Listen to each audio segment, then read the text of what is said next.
క్లియర్గా మీరందరూ కూడా ఎన్ని నేను రిఫార్మ్స్ మాట్లాడినా ఎన్ని పనులు చేసినా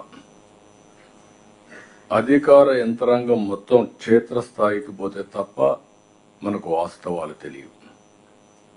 ఈరోజు కేస్ స్టడీ మీ అందరికీ శ్రీకాకుళం డయేరియా, రాజమండ్రి కల్తీ పాలు, వేట్లపాళెం కాకినాడ జిల్లాలో బాణసంచా సంఘటనలు. ఈ 3 సంఘటనలు నేను చూసిన తర్వాత చాలా బాధేస్తుంది. Somewhere we're missing, we cannot miss it. అందుకే నేను చెప్తున్నా, ఈరోజు చాలా కఠినంగా ఉంటాం. ప్రజల ప్రాణాలపైన లెక్క లేకుండా కొంతమంది బిహేవ్ చేస్తే అలాంటి వాళ్ళని అప్రమత్తంగా ఉండే స్వార్థం ఎప్పుడూ సమాజంలో ఉంటుంది. అవకాశాలు ఎట్లయితే ఉన్నాయో ఛాలెంజెస్ కూడా వస్తూ ఉంటాయి.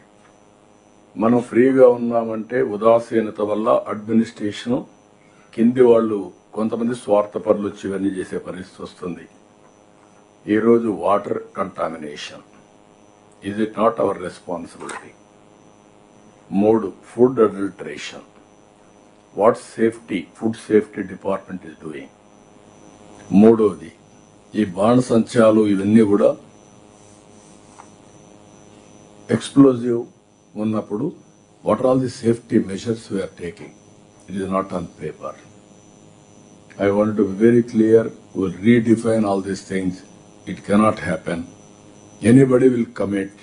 ఫెయిల్యూర్ ఉంటే కన్సర్న్ ఆఫీసర్స్ పైన, ప్రజలు కూడా పిచ్చి పిచ్చిగా చేస్తే వాళ్ళపైన కూడా కఠినంగా యాక్షన్లు తీసుకుంటే తప్ప ఏ కొద్ది మంది స్వార్థం కోసం సమాజంలో ఇలాంటి జరగడానికి వీలు లేదు.